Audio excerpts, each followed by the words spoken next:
Hello, everyone. Welcome to the Regroup Podcast, where I get to introduce great people doing good things. Today, we have a very special guest, Sherri from Purple Bean Media. Sherri is a digital marketer who specializes in social media, but offers a wide range of services. Sherri, would you like to introduce yourself just a little bit more?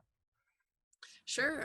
My name is Sherri Barna. I'm from the Brantford area, and I love all things social media. I've been loving it since like ICQ and MySpace, and it's just kind of fallen in my lap. And yeah, it's fun to do what you love. So that's that. Now, before creating your own digital marketing agency, what was your experience in digital marketing, or did you work outside of the industry? No, I wasn't in the industry. So when I was it was around 2012 when this international nonprofit agency that I was working for at the time, I had a few positions through the company. I kind of worked my way through there. And they said, hey, Facebook, YouTube, and Twitter, it's not going anywhere. We need to hire for this position. And I was like, oh, that's the position I would be really, really good for. So I applied, I got it. And then that kind of was my jump into digital marketing. And they were really, really good to me. They like sent me to some college courses and to conferences and stuff like that. And they didn't mind that I was watching YouTube to learn more about the position. And they were just really supportive of it. So that was my jump into digital marketing professionally. Then how did you make the leap over to starting your own business and offering this as a service to other, I guess, not just nonprofits, right? You work with small and medium businesses now? Yeah. So I stayed in that position for 5 years, had a lot of fun, learned a lot, but then it started getting a little on the boring side, a little bit repetitive, and just some of my freedoms were kind of be slowly taken away. So I was just like, you know what, I think I could do this by myself. So I ran the idea past someone on my soccer team, and they were like, oh, you got to come to this networking meeting we're actually having on Wednesday, come out. And it was a little outside my comfort zone because I'm an introvert, so I don't love like walking into a new room and meeting a ton of people. But I did it, and then everyone that day was just like, oh my goodness, like, give me your card, what's your name, like, let's go. And I wasn't ready yet because it was just like Mm. literally an idea I had a couple days before. So when that happened, I went home and just like, okay, let's go, started the website, and then started. So that was November 2017. In January, I opened like an official business. And that summer, I think it was like July, I was like, okay, it's getting too crazy. I have to make a decision here. Should I stay with my nice steady paycheck, or should I like really believe in Purple Bean and jump and go all in? And it really, really worked out that I just tried it. Wow. So you had traction immediately just off of the portfolio you've built working with the your previous employer. Yeah. So I knew like I had to shift from like that nonprofit thinking Mhm. to small business world. It wasn't honestly that difficult because like, you're still using the same mediums like Facebook, of course, YouTube. So yeah, it was pretty seamless, and it just grew. It went faster than I thought it would. Now, it's going to a local networking session. You're going to have a bunch of different types of businesses. I'm sure there's no uh, real consistency in the industry. Have you Yeah. niched down a little bit more since then? Is there a type of business that you prefer to work with? Is it really anybody that has a story to tell? Yeah, anyone that has a story, like my ideal customer, it doesn't necessarily matter what they offer, but this is what I want to hear. Hey, I know that social media is really, really important, but I hate it. Can you help me? Like, that's literally, I'm like, yes, again. So it's a lot easier to work with people who have like products to take really good video or pictures with, right? Mhm. But, for the most part, pretty much we will almost work with anything. I'm sure there's times where I'm like, Yeah, but it's just all about, honestly, it comes down to the person's willingness and how much they believe in the process rather than in actual business. So, but I do love working with restaurants. Restaurants are fun because they really. have like cool products and they're nice to go to and stuff like that. And yeah, but honestly, it's just the people. It comes always down to the people. Do you still do all of the content creation yourself?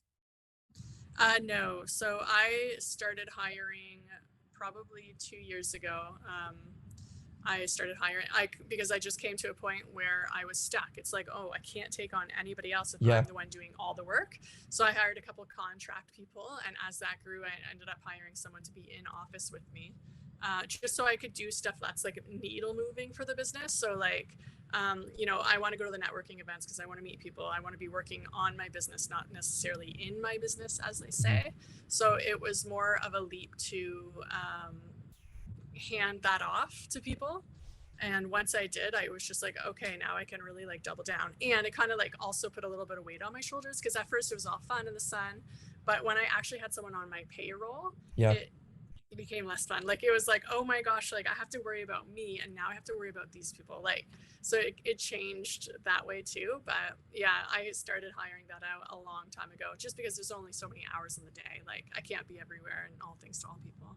That must have been hard. Did you ever experience sort of issue letting go of the content creation process? I feel like it's a very personal thing to create, content, especially, right? Because that's part of you and it reflects on the business. And if it's not up to your standards, then there's a big problem there. Did you have a problem letting go? Okay. Yeah, that's kind of like two separate issues to me. Like standards, I want good, high standards because I want my clients to be pleased and I want it to work. So set that aside. When it comes to art, I think it's really relative. Like it depends what you like. So I've been with my old job, I was in a meeting where like we put together like the design team, some ad for a newspaper. And one of the managers was like, I don't like the color. But I'm like, the color's not selling the ad, like as long as you're on brand colors and all that kind of stuff. Yeah. So I'm like, oh, it's so like up to the individual. So when I sometimes see people, I'm like, it's not necessarily what I would have done, but if I did it, it wouldn't have got done. So I have to kind of accept that. So definitely high standards, but I'm really, as long as my clients are happy, I really try not to control the art process too much. I find that actually kills creativity. And besides that, it's just like, what one person loves, someone else might hate. So I try and look at it like that. Like, is this worth bringing up? So, and a lot of times it's not like, and that even for my own stuff, that's where it's hardest because I know how I want to be perceived. And sometimes when they create stuff for me, I'm like, oh, I wouldn't have used that picture. I wouldn't have done that or that. But I'm like, okay, let go. It doesn't matter. Like at the end of the day, it's a post that's going to be scrolled by and then you kind of get up and do it again. So it's more protecting like the artist's creativity and heart rather than me like being controlling and having my way. Because again, it's just not scalable. Yeah, that's a good mindset to have and almost required if you want to grow in this type of work. Now, in terms of how you operate, is there a specific type of, well, I know you do multiple things outside of social media, but is there a type of social media strategy or even digital marketing strategy that you feel is working especially well right now? I'm loving TikTok and Reels right now. So that's a little harder to get from people. But it's just like, I'm sure you know this, the TikTok, the reach is really out there, whereas Instagram's like clawing it back. And they're putting all the eyes on Reels. So I'm really encouraging others to do Reels myself. And sometimes it's just switching the mindset. Like instead of taking pictures like this, we're going in and taking like this and then like making it into a Reel and staying on top of some trends that way. So I'm just all about that right now. Otherwise, and I always say to people, shorts work too. It's the exact same format. Just like once you're done with Instagram, pop it on YouTube. So that's something I'm really, really focusing on right now. Just in a wider setting, it's just like get your face out there. People need to trust you. They need to know you to be able to trust you. So it's all about whether they're more comfortable on video or in pictures. It doesn't matter to me. It's just like you have to get it out there. Does Reels have the same sort of discoverability without a following that TikTok does? I don't think it's as good as TikTok because TikTok's generally, it's relatively new. So what they're trying to do is just what Facebook and Instagram did. It's like, oh, this is new. We want you to love it. So we're going to give you more engagement. And when you see the numbers, you're going to keep creating because you're going to love the feeling of all those people watching your video. So right now, I think it's a lot better. Their ads like, okay, Facebook and Instagram, I think most businesses have run ads against their content, Yeah. whereas TikTok, I don't find a lot of people have even tried or know how to go about doing it. So I think TikTok is still in that, like, okay, get in front of people, show them phase. And then once they really start pushing the ads, that's when I think we'll see the engagement rate go down a little bit. But Yeah. yeah, for now, they're just still the new kid on the block. So Just yeah, running a couple of ads on TikTok before. I haven't touched the ad platform in a while, but the targeting was pretty rough, or at least not controllable. I tried to boost some posts and that seemed really well. The AI was pretty good at delivering my post to people interested yeah. in it. But the actual back end advertising platform didn't seem to be up to snuff comparatively to Facebook. Yeah, the thing is Facebook has had like 15 years to like get it perfect, and Yeah. TikTok's still new, and they're not at all like sharing information because obviously one's Chinese based and Facebook is American based. So I'm sure they're not like rubbing shoulders. Yeah, that's So true. I think that will come in time. So it's just kind of like grin and bear it. I hope so. I've also seen some TikTok creators show their earnings, and like the CPMs are disastrously low. It's almost not worth it in terms of a monetary standpoint to be I've heard creating on that. TikTok, unless you have something else that you can send traffic to monetize. Like that seems to be where the real wins are. But if you're working with businesses, they all do, right? By necessity. Yeah. Yeah. Yeah, and they're not super worried about monetizing. They're just trying to get their brand out or like Mhm. specifically selling whatever product. And honestly, most of them, I'm just working with local businesses. They're not even that advanced in their thinking, to tell you the truth. So Yeah. it's more immediate. Like they like the immediate. Okay, who's seeing it? Hey, someone came into the restaurant. They said they saw it. They ordered it because they saw it, type of thing. You've had those stories. The somebody saw like a dish or something, and they'll come into the restaurant to order next day.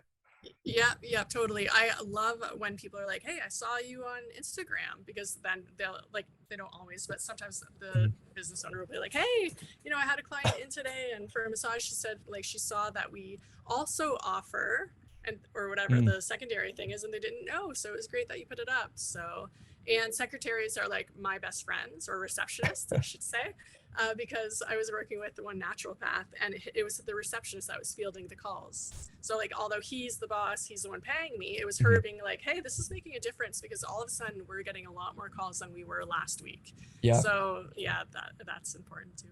that's that great feedback, so you can know what's working. It's hard, I guess, with a lot of these businesses to Yeah, actually get attribution correct.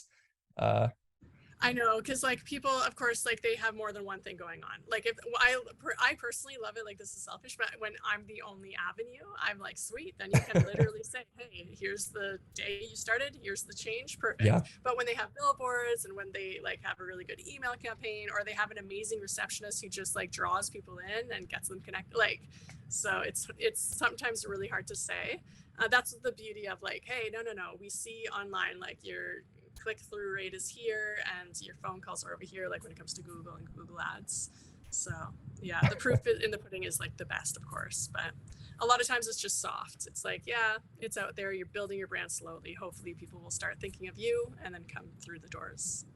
and if you're building cool things, you're telling good stories on social media, you can at least see that people are seeing it, and over time, if you're doing your job well, it tends to work out. Has been my experience. That's what I always say. I'm like, people, you're not going viral, first of all. Like, none of you Yeah. have content that's good enough to go viral, and that's okay. So just like reset and have realistic expectations. From there, it's like, all right, what are your goals? So sometimes it's like really easy. It's like, hey, we need to sign up 10 new people within 3 months. Like, okay, we're going to start writing content and do videos around that. And yeah, I always say, like, it usually takes for me, the first month is just like backfilling, getting the content out there. And then second and third month, you start seeing that growth and the brand recognition. But I Mhm. always ask, hey, give me 3 months. In 3 months, you should see a difference. Do you give, now we're talking more specifics, but do you give like certain deliverables in terms of followers or reach to your clients? Like, will you promise them, I don't know, No, hit nothing like that? Two I variable. don't ever promise anything for a few reasons. One, I don't promise sales because it's like I can be the best salesperson in the world Mm-hmm. online, and then someone picks up the phone and you can kill the sale. And I have seen it happen in front of Yeah. me. And as far as reach and stuff go, so like I think it was February, March when the Ukraine war broke out. I don't know if you noticed across your platforms, it's just like Facebook reach plummeted across Mm. all my clients. So it's like, why is this happening? Oh yeah, people are saying because of the Ukraine thing, this is causing. So like, I can't promise this much reach when these things are outside of my control, and Right. factors such as that. So, but what I say is, hey, I promise you're going to get eyes on your brands. You Mm-hmm. know, if we're consistently doing this, I know from my own business, like my main source of advertising is just organic social media, and the phone's ringing for me. I know it will work for you. So. Is there a time frame that you see social media working within on average? I'm sure this is going to depend like a lot depending on the industry, but do you actually start seeing like these businesses getting calls within 3 months?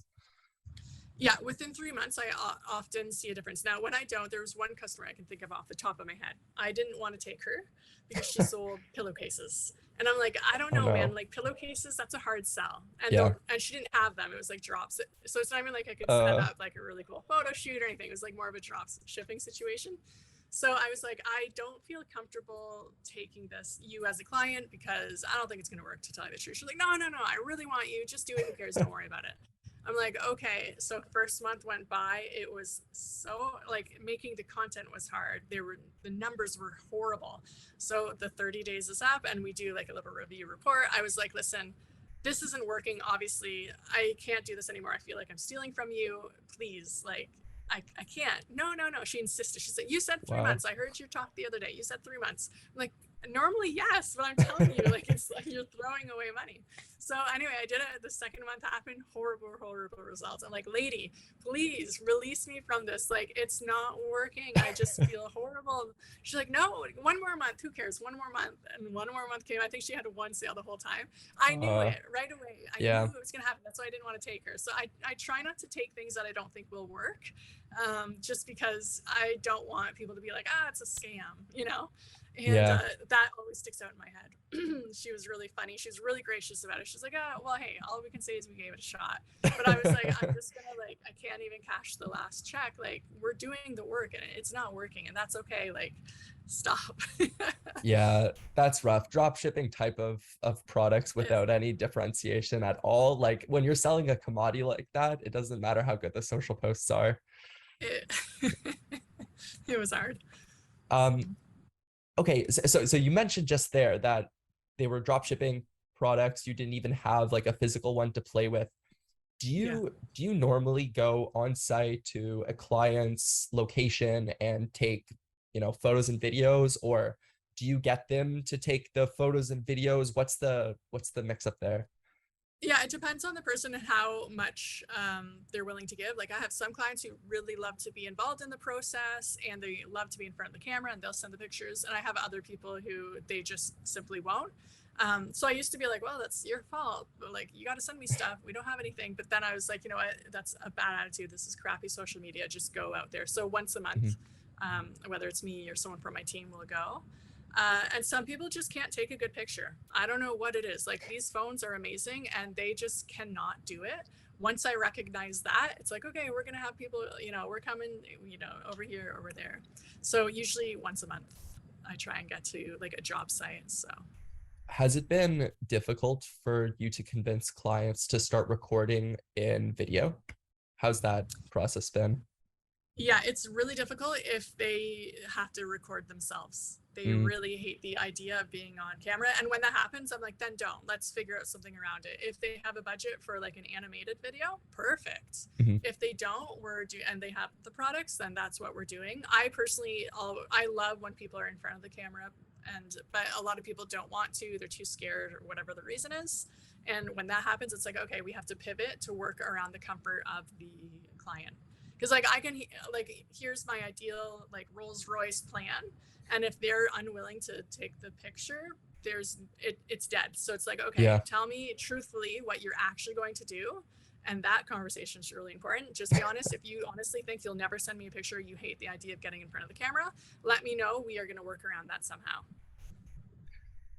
Oof, that's rough. I mean, at that point, you're limited. Your work is limited very heavily by what the client is able to put in. And I'm sure you get the bad end of the stick when, when there's no content to be posted, you can't do too much there. Yeah, so you just have to be creative about it. Like if it's the only time where I insist someone be in front is if it's like a business that you really really need their trust, like maybe a counselor or like a massage therapist when someone's touching, Yeah. because you want that trust to be there. And for the trades guys, I always say, listen, I like when I go as a woman, when I go on a website, I know who's showing up to my house. Right. I like to, it just makes me feel safer for whatever reason. So when the trades guys are like, oh, okay. And they kind of like, I had one business owner say like, I never forgot what you said. I'm like, what's that?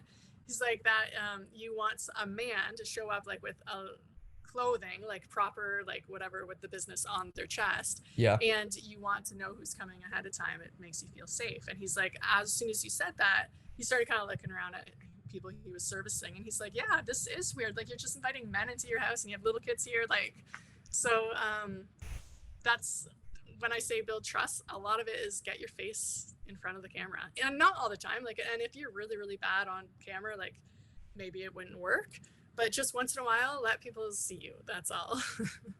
And with filters, it's like just put a filter on if you're insecure. I think that's so important, right? Like, and I think that even gives more credence to sort of the idea that you should be posting content that, like, personalized content that isn't about the work that you do, because it's great if you show, a contractor fixing a sink, but if you can show the contractor hanging out with his family, that builds way more trust probably in the eyes of these people, because it positions you as a real human being, and not some, random person that's coming into your house that is just sink man. You know what I mean? Exactly. Yeah. And it just helps people connect. Like I like working with people I connect with. So, and this is what I tell people too, if they're willing to get on camera. So I'm half Portuguese. So I'm a really big soccer fan, and the World Cup is around the corner, and I'll be like posting pictures of my little jersey and like cheering for Ronaldo and whatever we do as a family. And, so I'm just trying to show myself and just be like, hey, yeah, I love social media. I work, but I have this other part of me. And sometimes people will be like, oh, I saw that you did that, so I thought it would be great, to connect and see if we could work together, because that helps them relate to me a little more. So, and same, that's how I feel about people. Like there could be two people that look great to me, but if one, I'm like, oh my gosh, oh, I didn't know you do this, I do that, it's way easier to go and hire that guy, because you relate to him, the conversation's easier, you kind of trust them a little bit more because they're into what you're into. So I like showing kind of different aspects of personalities. And I wouldn't say fake it till you make it. Like if you're not into soccer, that's okay. Just like if you're into music, you play guitar, you do that or that, like just show aspects of your personality.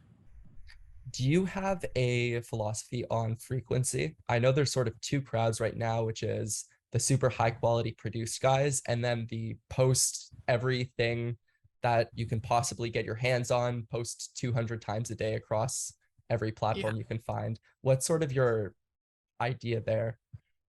So I like consistency. I think that is the name of the game. So what can you realistically consistently post? For me, I like personally posting every single day. I try to across my well, not YouTube, because videos are like way harder than just like snapping a picture. Yeah. But for myself, I try and get out there, try and like be in people's faces. I want them to think like social media, Sherri. When it comes to clients, we say we post on behalf of them 3 to 5 times a week. And we always encourage, hey, if you want to get on there, please do. Like the more, the merrier. So I like the high quality content 100%. And I also see the value of just like real life situations. And I would never post if I was waiting for like great hair and makeup and lighting and this and that, because it just wouldn't happen. So that means I'd probably only post once a week. Well, that doesn't get me in front of anybody. So I play the numbers game. If you post 10 times a week, that's 10 times the chance of getting in front of your target audience. Yeah, I think I'm moving towards, higher volume. in Yeah. terms of just my idea. But I think there's also something to say about like once in a while working really hard on a piece of remarkable content that stands Mhm. out, lasts forever. Um, I think that's I also totally agree. important. Yeah. I know, that's why I don't like when people pit them against each other. If it comes down to it, I'm totally like the high frequency. But Yeah. I do also take time to like, okay, we're doing this. I want to be writing like high quality blogs, or I want to do a high quality video. And it takes planning and thought and production essentially. And that's really great. And if I'm running an ad, I want it to be a high quality ad. Like I would never run an ad of just like a crappy picture with crappy lighting, a selfie of me being like, hey, I'm here. Like my ads are thought out. Yeah. For my clients, for myself, everybody. Whereas other times it's like, yeah, take a picture of you under the sink. That's fine. But I wouldn't like, so I think there's, yeah, you definitely have to have a high quality in the right context too. And that's it. Context is everything, right? I think the hi, I'm here type of ad can work in a very specific context to a very specific Yeah. audience. Yeah, but I get what you're saying. It's important to make sure that you're being seen correctly. Um, Mm-hmm. have you have you had a specific campaign that you've run, social media or otherwise, that has really impacted um, either your philosophy as a marketer, or that has just been remarkable in quality or results or otherwise? Can you speak to that? Yeah, so or it was during the summer, or maybe even spring actually. Um, I was working with the tea shop, and we get the models in, we take these great pictures, and we do reels and all this kind of stuff, and it works. It's been really well. But it was next level when Narcity, the blog from Toronto, shared like 5 tea spots you have to hit near Ooh. me, and Abigail's, this tea shop, was one of them. That was crazy because like reservations went through the roof for like 6 weeks. They were packed. And also I was like, oh, okay, like as much as I can yell and like tell everybody everything, if someone else is writing about you, that's a game changer. So Yeah. that kind of shaped my philosophy. I've always known like user generated content is really important. But I've always put a lot of like, wait, okay, my team, we have to make sure we're doing this, this, and this. But now I'm like, all right, how can we shift and get buzz going so people will talk about this as opposed to it always coming from us? So that was like a really Hmm. big moment that I was like, all right, how do I get in front of the people who write these blogs? And I'm still trying to learn. It's hard. So, but I honestly, I was like, all right, this is next level. This is pretty cool. Wow. I guess they use your content, right? So like what you did was foundational to even be in the position where they would write about you. Yeah, they had to be found. Yeah. So yeah, exactly. That's so with them, we were doing like SEO, social media, like we kind of had control over everything. So Mhm. it was easy that way because it was just our messaging going out as opposed to like working with somebody or, you know, trying to, and they're pretty hands off as owners.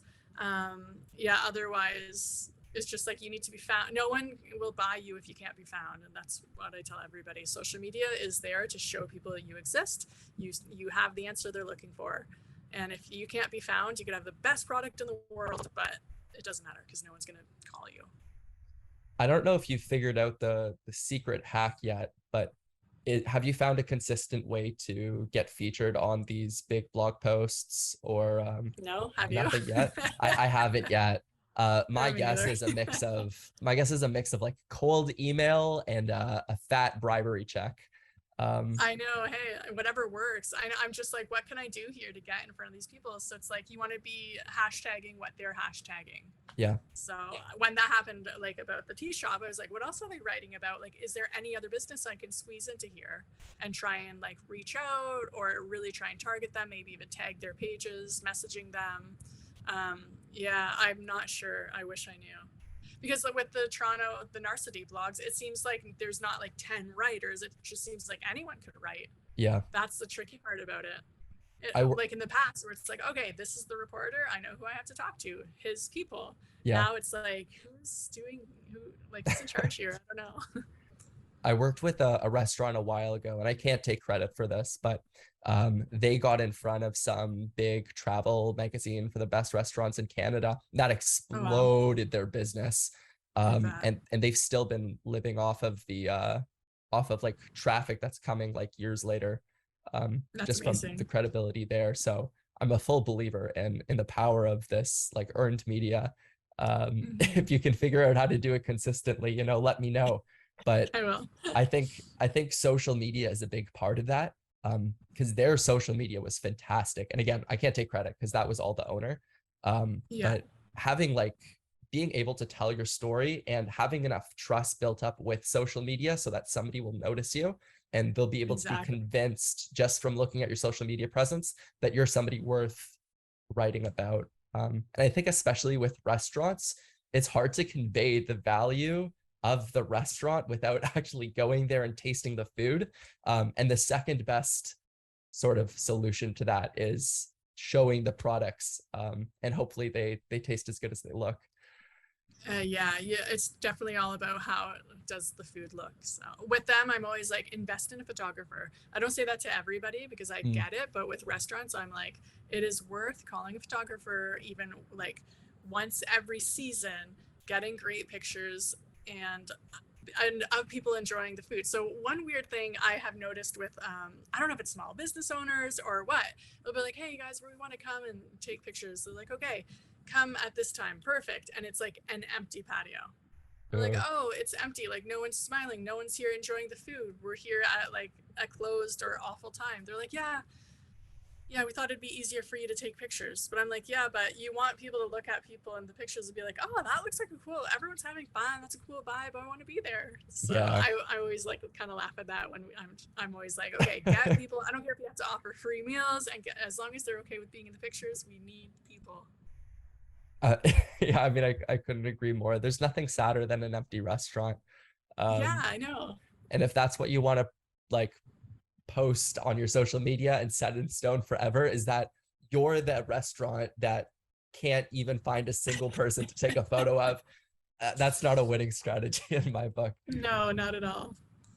Um, okay, so what is the future? What is the future of Red Beam? No, sorry, Purple Bean Media. Purple bean, that's okay. The future, right now, I'm just looking to scale at a pace where everyone is still pleased because I grew so fast in the first 2 years. I know I dropped a couple balls, in all honesty, and I'm just trying to pace myself. And that's the future. Yeah, the future is just more video, more team members to go and do it. I would like to have a cool, like, more bigger brands as opposed to like more local people. Mhm. um yeah, it's just like it's kind of doing the same thing but on a bigger scale essentially. Bigger scale. Well, That's you've already hired, which is one milestone of the way. Um, mm-hmm. have you started working with clients outside of the country yet? Outside of country, I no, I don't think so. I can think of a couple of people, but um no, I've done some like consulting with people or Right. partnering, but it wasn't necessarily through Purple Bean. Okay. Yeah. Well, I mean, with your type of work, I think it's more important that you're local and that if you are offering in-person services, like it doesn't make sense to be Yeah, flying out, at least not at this scale yet. yeah, not yet. Amazing. Now, Sherri, you seem like a talented and resourceful digital marketer. Where can my viewers find more about Purple Bean Media, um, and how can they get in contact with you if they need social media services? Yeah, anywhere online you should be able to find me. If not, I'm doing a bad job. So it's Purple Bean Media across most platforms. I think TikTok is Sherri Barna and YouTube is Sherri Barna. Otherwise, you should just be able to Google me and I'll come up. Amazing. I appreciate all of the insights and your time today. Thank you very much for coming on. All right, thanks so much. I appreciate it. So